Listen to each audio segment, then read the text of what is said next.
I sent my parents $1,000 every week, then they ignored my son's birthday. When I asked why, my dad snapped.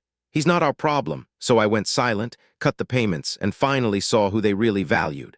For almost 4 years, I sent my parents $1,000 every single week. I did it through automatic transfer so I would not forget. I did it on Fridays because that was when my paycheck cleared. I did it even when our own budget was tight. I did it because they told me they needed help. That was the version I believed. They said my dad's hours got cut. They said my mom's medical bills had piled up. They said the mortgage was too much after my dad's layoff. They said they would never ask if they had any other choice, so I set it up and kept it moving. It became part of my life the same way the electric bill and the car insurance did. Every Friday, $1,000 disappeared from our account and went to my father's. I stopped thinking about it because thinking about it made me feel like a son who counted too much. That was the part I never admitted out loud. I wanted to be the kind of guy who helped. I wanted my parents to be okay. I also wanted my wife to see that I was doing the right thing. Jenna never complained. She just learned how to budget around it. We ate out less. We delayed a few home repairs. We said no to some vacations. We bought store-brand cereal more often than I wanted to. None of that bothered me at first. What bothered me was how my parents acted like the money was just one part of a normal family relationship. They took it. They thanked me for it. Then they kept showing up half-heartedly for my life. My son, Illy, was the part that started to bother me more and more. He was their only grandkid. He was funny in a quiet way. He liked building things out of cardboard and asking endless questions about how stuff worked. He made my wife and me laugh every day. My parents acted interested in him at first. They smiled at pictures. They asked for updates. They sent the occasional cheap toy that broke after 2 days. But when it came to actually showing up, they were always busy. They missed school things. They missed one of his little soccer games because they had errands. They missed a birthday lunch because my mom said she was tired. They missed his kindergarten program because my dad said traffic was bad and he did not want to drive across town after dark. I told myself they were getting older. I told myself they had their own lives. I told myself not to be sensitive. I even defended them to Jenna more than once. She never pushed, but I knew she noticed. She noticed everything. She just had a better radar than I did. The thing that finally broke it was Illy's 8th birthday. It sounds stupid to say that out loud. It was just a birthday. It was a kid's party in our backyard with a rented folding table, a cake from the grocery store bakery, and 2 folding chairs borrowed from our neighbor. It was not some elaborate event. We were not asking for much. Illy had picked a space-themed cake because he was in a phase where he was obsessed with planets. Jenna had spent 2 nights hanging paper stars around the patio. I had picked up cheap balloons on my lunch break. Nothing about it was complicated. My parents said they were coming. They said it 3 different times. My mom said it when I called to invite them. She said she would not miss it. My dad said he would make sure they were there. He sounded distracted, but I did not think too hard about it. On the morning of the party, I sent my mom a text with the time again. She sent back a thumbs up. That should have been enough. Around noon, I started checking the driveway every few minutes. I told myself I was being ridiculous. I told myself people ran late. I told myself they would show. By 2 o'clock, most of Illy's friends from school had already come and gone. He had opened the gifts from his cousins and from Jenna's sister. He had eaten too much cake. He had started running around with a glow-stick sword from one of the party favors. He kept looking toward the street. He did not ask directly, which somehow made it worse. He just kept glancing over with that careful face kids get when they already know the answer might hurt. By 3, I knew they were not coming. I tried calling my mom first. No answer. I called my dad next. He picked up on the second ring, but he sounded annoyed like I had interrupted something important. I asked where they were. I asked if everything was okay. I asked if they were still on their way. He said they had decided to stay home. He said they were tired. He said the week had been rough. I remember standing by the grill with my phone in my hand while Illy was in the yard with frosting on his shirt. I remember feeling embarrassed for even asking. I remember trying to keep my voice level. I asked why they had promised to come if they were not coming. I asked why they did not at least call. I asked why they could not make time for one birthday. That was when his tone changed. It was not loud at first. It was just flat. He said my son was not their problem. He said he was tired of being treated like a bank account. He said if I wanted help, I could take what I got and stop acting entitled. I stood there with the phone pressed to my ear and honestly thought I had misheard him. I had not. I asked him to repeat himself. He did worse the second time. He said he was done with this. He said Illy was my responsibility. He said my parents had raised their kids already. He said no one owed my son a birthday appearance. That was the moment something in me went quiet. Not dramatic, not loud, just quiet. I did not yell. I did not argue. I did not try to explain how hurt Illy would be. I did not say anything clever. I just ended the call. Then I stood there for a second longer than I should have. Jenna came up beside me and looked at my face and knew immediately something was wrong. I told her what he said. She did not react the way I expected. She did not explode. She did not curse them out. She just looked toward Ellie, who was still laughing in the yard, and then back at me. She asked one question. She asked whether I was still sending them money. I remember blinking at her like the answer should have been obvious. I said yes. She did not say I told you so. She did not even look smug. She just said it was time to stop. That night after Lee fell asleep with new toys spread all over his room, I sat at the kitchen table and looked at my bank app. The transfer was already scheduled for the next morning. I canceled it. Then I canceled the recurring transfer. Then I checked my history going back months, then years. I had sent them just over $200,000. I stared at that number for a long time. It felt fake. It felt like a typo. It felt like the kind of number that belonged to a mortgage or a medical procedure, not to me quietly bleeding money every week. Jenna sat across from me and did not say anything until I asked if I had been an idiot. She said no. She said I had been a son. That sounded kind in the moment. It also made me feel stupid. The next Friday, I did not send the money. My father called twice before noon. I ignored both calls. My mom texted and asked if the transfer had gone through. I did not answer right away. I wanted to see what would happen if I stopped being available for one day. By Sunday, the texts were less casual. My mother said there had been a banking issue. My father left a voicemail saying he needed to know what was going on. I still did not answer. On Monday, my sister Carla called me, which was unusual because Carla only called when somebody else had already recruited her. She was my parents' favorite in the way that was never officially admitted. She lived closer to them. She had 2 kids of her own. She somehow always needed help, but somehow never had to ask the way I did. She sounded offended before I even said hello. She told me I was being dramatic. She told me my parents were older and stressed. She told me they had bills. She told me I had no idea what they were dealing with. I listened to all of it and did not give her anything back. I asked whether she knew they skipped Ellie's birthday. She paused for a second, and that pause told me everything. She knew, maybe not all of it, but enough. I asked whether she thought that was okay. She said I was making a scene over one afternoon. I told her to enjoy the money while it lasted, then I hung up. That should have felt good. It did not. It just felt final. I spent the next 2 days trying to act normal. I went to work. I came home. I played with Ellie. I answered Jenna's questions with shorter and shorter answers because I was still embarrassed by how hurt I felt. At the same time, I kept thinking about my father's voice. The thing that bothered me most was not even the insult. It was the certainty. He had not sounded angry in the usual way. He had sounded like someone explaining a fact. That meant he had been thinking it for a while. That meant this was not a random explosion. That meant I had probably missed warning signs for years. Once that thought got into my head, I could not get rid of it. I started looking through old texts. I looked at every time they asked for money. I looked at the excuses. I looked at the promises. I looked at the temporary language. I looked at the way every emergency seemed to come around holidays or school events. I looked at how they always had time for Carla's kids, but somehow never for Ellie. The more I read, the more irritated I got with myself. How had I not seen it sooner? Why had I kept making excuses? Why had I kept telling myself that family meant being patient? Why had I let myself become a utility? By the end of that week, I did something I should probably have done years earlier. I checked the county records. I wanted to know whether the mortgage story had ever been true. I knew enough about public records to find the basic stuff. I spent my lunch break on the county website using the property search while sitting in my truck with a paper coffee cup sweating in the cup holder. The house was in my parents' names. That part I already knew. What I did not expect was how long the mortgage history had been quiet. There had been a refinance years ago. The recorded amount was lower than I expected. A lot lower. I pulled the tax records next. Their property taxes were nowhere near what they had made them sound like. I added up taxes, insurance, and a rough estimate for utilities based on what they had told me. Even with some padding, it did not come close to $1,000 a week. It did not even come close to half of that. I sat in my truck staring at the screen while the parking lot around me kept moving. I felt hot and cold at the same time. I felt embarrassed again. Then I felt angry. Not the kind of anger that makes you want to break something. The kind that makes you get very still. That night I showed Jenna the numbers. She had already suspected I was being overcharged emotionally, but the actual math made her go quiet in a different way. She asked what the extra money had been doing. That was the question I could not answer. Not yet. The next morning, my mother sent me a picture of a stack of bills. She probably thought it would soften me. It did the opposite. At first, I just saw late notices and a utility envelope and some handwritten due dates. Then I zoomed in. One of the pictures had a bank screen reflected in the glass of the TV behind it.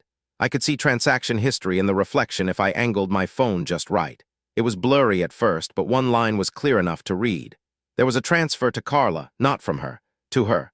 A few days before Elie's birthday. The memo line said house payment. I sat there in my kitchen staring at the screen like it had insulted me personally. I opened the picture again. Then I opened it on my laptop. Then I printed it. I felt ridiculous for printing a photo of a screenshot, but I wanted something physical in front of me. I wanted proof that did not vanish when I closed an app. Jenna came over and looked at it with me. She asked whether my parents had ever mentioned paying Carla's house note. They had not. At least not to me. That was when the shape of it started to show itself. I called my mother. She answered on the third try. Her voice was already defensive. I asked her about the transfer to Carla. She said it was none of my business. That was all I needed. I asked her if my money had been going to Carla's mortgage. She said I was misunderstanding things. I asked her why she was sending me bill photos if everything was fine. She said she had made a mistake and was tired. Then she tried to pivot into guilt. She said my father was under pressure. She said I had no idea how much they had done for me when I was younger. I asked whether Elie's birthday mattered to them at all. She said it was not about that. I asked again. She said they had not meant to hurt anyone. That was the closest thing to an answer I got. I asked whether my dad really thought my son was not their problem. She went silent. That silence told me more than she wanted to. Then she said I was twisting everything. I ended the call before I said something ugly. I was shaking after that, which annoyed me more than I want to admit. I was angry, but I was also embarrassed that it had taken me this long to get suspicious. The next few days were a mess of tiny discoveries. I found old voicemail messages I had ignored because they sounded routine. I found text threads where my mom complained about Carla's latest money problem. I found a message from Carla 6 months earlier saying the kids needed a new washer, and she was short on rent. I found my mother responding that she would take care of it. I found my father saying they could cover it if they had to. I did not find a single message mentioning Elie. Not one. Not one birthday reminder. Not one offer to take him somewhere. Not one apology for missing anything. The whole thing made me feel sick in a way I had not expected. It was not just the money.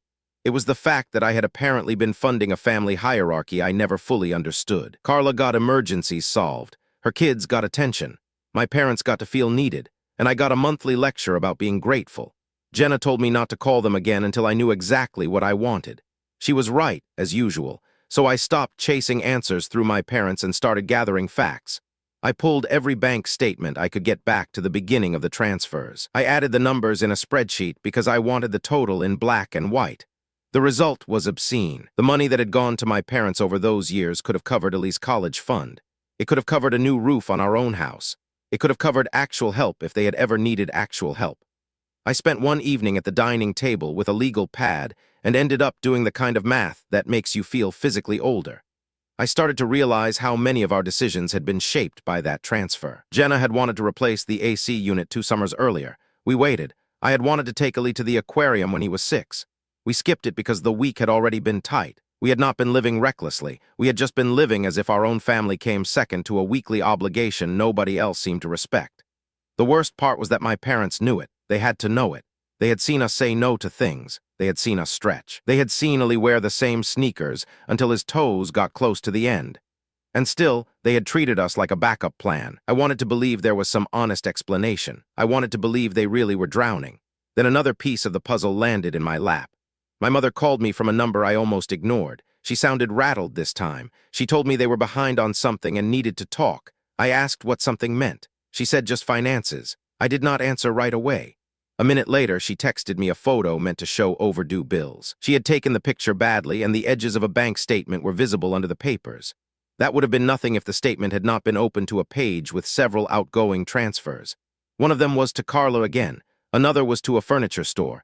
Another was to some home improvement place I recognized because I had shopped there once for our bathroom. I zoomed in harder. There was a description line that said patio set.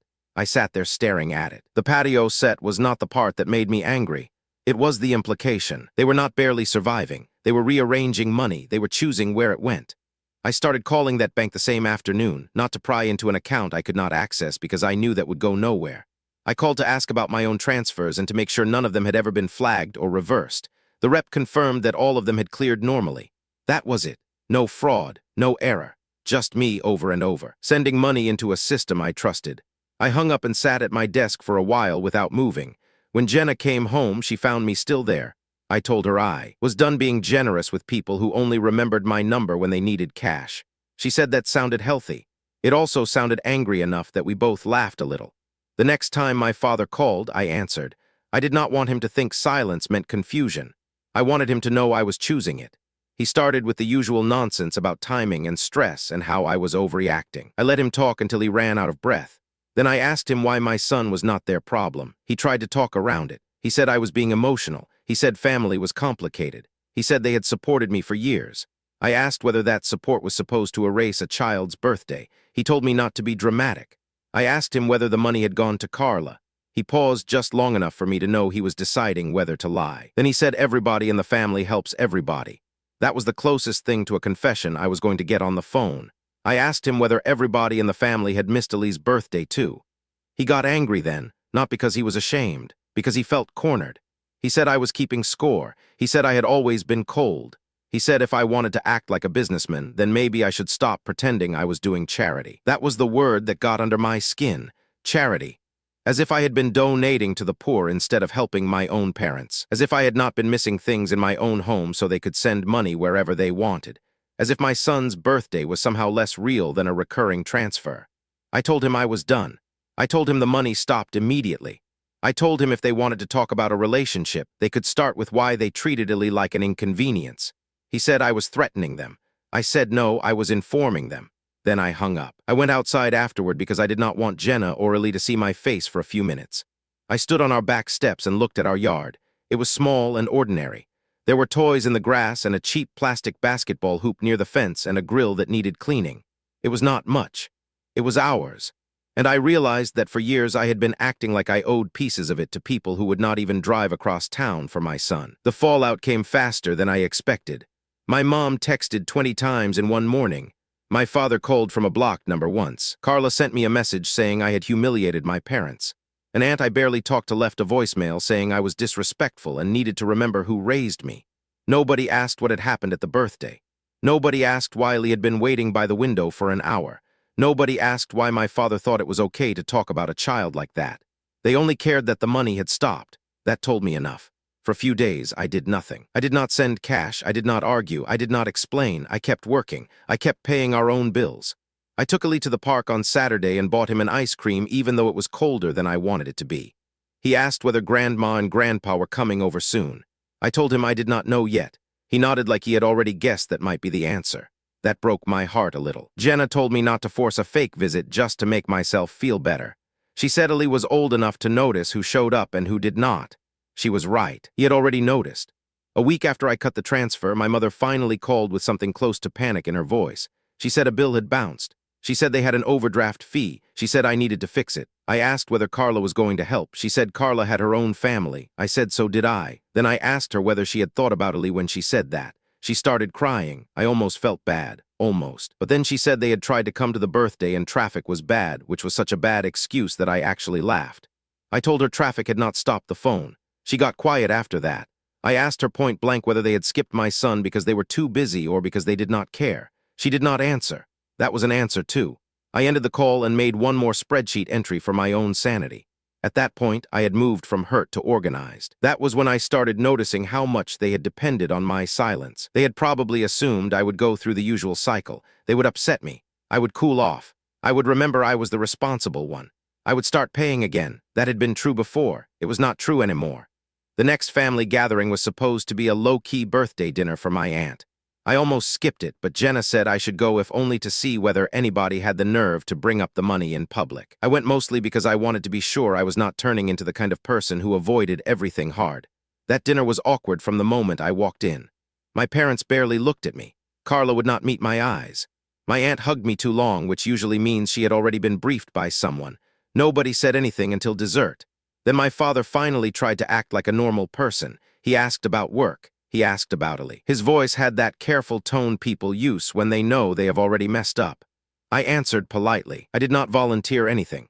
Then my mom asked whether I had fixed the payment issue. I told her no. The table went quiet.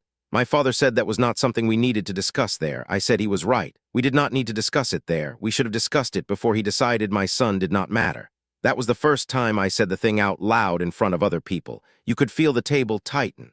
My mother looked embarrassed. Carla looked irritated. My aunt looked like she wished she had not invited all of us to the same room. My father tried to make me sound unreasonable. He said I was punishing old people. I asked whether old people got a free pass to ignore a child's birthday and still expect money. He said I was twisting his words. I said no, I was repeating them. Then I brought up the screenshot. I did not do it dramatically. I just mentioned that I had seen transfers to Carla and could count the real housing costs myself. That got everyone's attention. Carla finally looked at me and said I had gone through private information.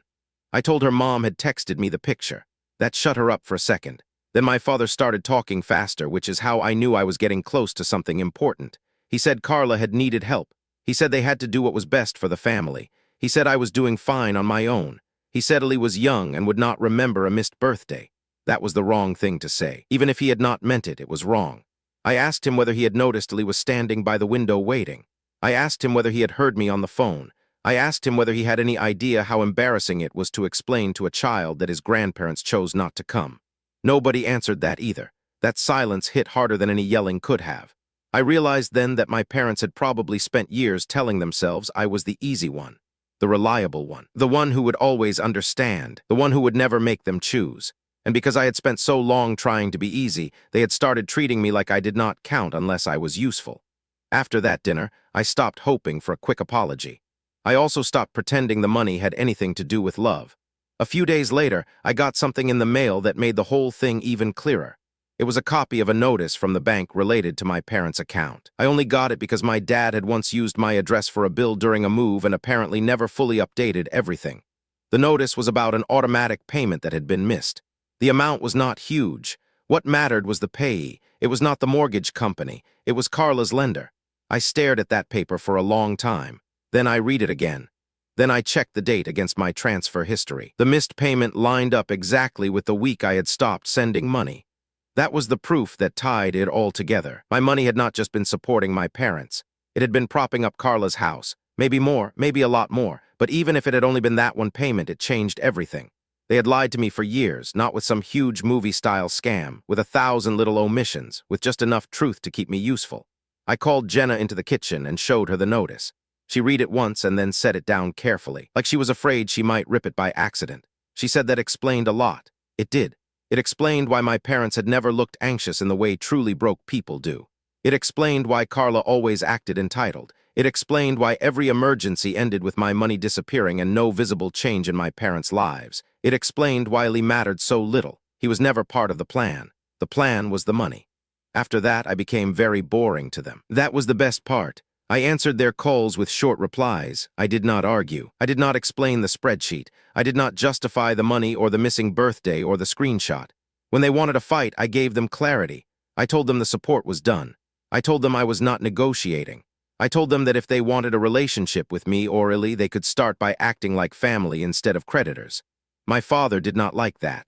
My mother cried more. Carla blocked me for a while and then unblocked me when she realized that did not restart anything. A cousin texted me that I had embarrassed the whole family. I told him the family had done that to itself. That was the last time I tried being polite about it. For the next month, my parents kept testing me. They called from different numbers. They left long voicemails that alternated between guilt and anger. My mom said she missed her grandson. My dad said I was being manipulated by my wife.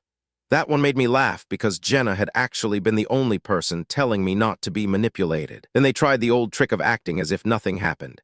My mother asked whether Lee wanted to come over for dinner one night. I asked whether she was going to pretend the birthday had not happened. She said she only wanted to see him. I said that was not enough anymore. She sounded stunned, which would have been sad if I had not spent so much time watching her choose not to be there.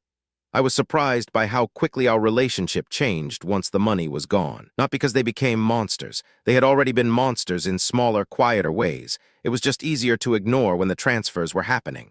Without the money, the whole arrangement looked absurd. The same people who could not find time for a simple birthday suddenly found time to complain, guilt, and argue every week. That told me what had really been holding the family together. It had not been love. It had been my willingness to keep paying. Around that time, I made one decision I am still proud of. I opened a savings account in Ellie's name and moved the canceled transfer amount into it every week. Not because I was trying to prove something, because I wanted the money to go somewhere that actually meant something. It felt strange at first, like I had gotten a piece of my own life back and did not know what to do with it. Then it started to feel normal. Jenna and I talked about using some of it for Ellie's college fund. We also fixed the AC. The house felt better. So did I. My son noticed that I was calmer. Kids always notice more than adults think. He asked again about my parents once, maybe twice. I answered honestly without dumping adult problems on him. I told him Grandma and Grandpa were not being kind right now. He asked whether that meant they were mad at him. That question nearly wrecked me. I told him no.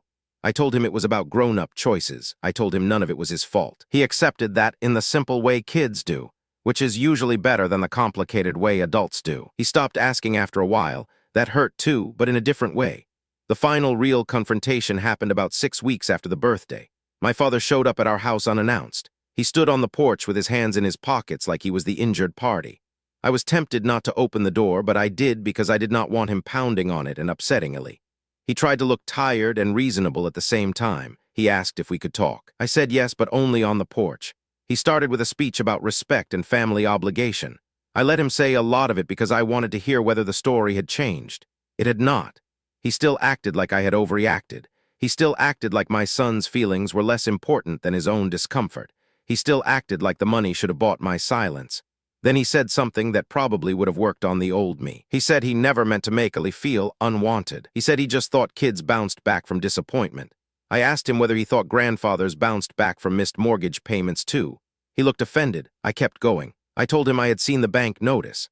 I told him I knew about the transfers to Carla. I told him I knew the weekly money was not all going where they said it went. He did not deny it. He tried to soften it. He said Carla had needed a hand. I said so did I. He looked at me like that answer surprised him. That was when I realized he genuinely thought I would not make the comparison. I asked him whether he had ever once thought Ellie might need his grandparents to show up more than Carla needed another payment. He did not answer. I told him the support was over. I told him the relationship was over until he could admit what he had done. I told him I was not punishing him. I was simply done being used. He tried one last thing. He said he had raised me better than this. That line nearly made me laugh because it was so backwards. I told him he had raised me to work hard and keep my word. I told him he had not raised me to bankroll lies. Then I shut the door. He stood there for a minute. I could see him through the glass, but I did not open it again. He left without another word. The next few weeks were strangely peaceful. My parents still called, but less often. Carla kept her distance. The aunt who had sided with them stopped inviting me to things, which was honestly fine. Jenna said the family was punishing me for refusing to be the ATM anymore. That made me laugh because it was so obviously true. The weird part was how fast other people started noticing the difference. I had more patience at work. I slept better. Jenna and I stopped having the low-grade tension that comes from pretending a bad situation is temporary. He got a birthday redo in a small way when we used some of the saved money to take him to a science museum and out for dinner. He was thrilled. He talked about the planet exhibit for 2 days straight. That should have made me sadder than it did. Instead, it made me realize how little it had taken to make him happy compared with what my parents had thrown away. Months later, my mother sent a message through Carla asking whether she could see Ellie for the holidays. Not even asking to see me. Just Ellie. That bothered me more than I expected. Not because I wanted the attention. Because it proved they still did not understand the problem. They still thought the issue was access to the child, not respect for the father. I said no. I said not this year. I said there would be no visits until they were ready to acknowledge what they had said and done. That was the first time I had ever set a boundary with my parents and not immediately felt guilty about it. Maybe because it was not really a boundary. It was a consequence. There is a difference. A few days after that, I got a call from my mother that I did answer. She was crying again, but this time it was different. She said Carla had fallen behind on her own obligations. She said the house payment was late again. She said they were under pressure. I listened quietly. Then I asked whether Ellie was still not their problem. That stopped her cold. I think that was the moment she finally understood that I had not forgotten, not one bit. She never gave me a real answer. That told me everything I needed. I did not restart the transfers. I did not send a smaller amount. I did not make a temporary exception. I kept saving the money for my own son. I kept my word to myself. I kept the records. I kept the screenshots. I kept the bank notices in a folder I never needed to open again. And I kept watching with less pain every week as the truth did what I had not been able to do with words. It exposed them. My parents had spent years building a family where I was useful but optional. Carla had been the one they protected. Her kids had been the ones they made time for. My son had only mattered when he was easy to ignore. Once the money stopped, all the pretty language fell apart. There was no emergency strong enough to make them kind. There was no guilt strong enough to make me fold. The part I am proudest of is not that I cut them off. It is that I did it calmly. I did it with proof. I did it without yelling in front of my son. I did it without making up lies of my own. I let their own numbers and their own words do the work. A year later, Ellie barely remembers the birthday they skipped. He remembers the science museum more. He remembers the cake. He remembers that his dad was home. He remembers the people who showed up. That feels like the right ending to me. My parents still exist somewhere in the background of our lives, but they are no longer in charge of anything important. They lost access to my money. They lost the benefit of the doubt. They lost the right to act shocked when I stopped being easy to use. And the strangest part is that losing them did not leave some giant empty hole in my life. It left room. Room for my wife. Room for my son. Room for the truth. Room for the kind of peace I should have had years ago.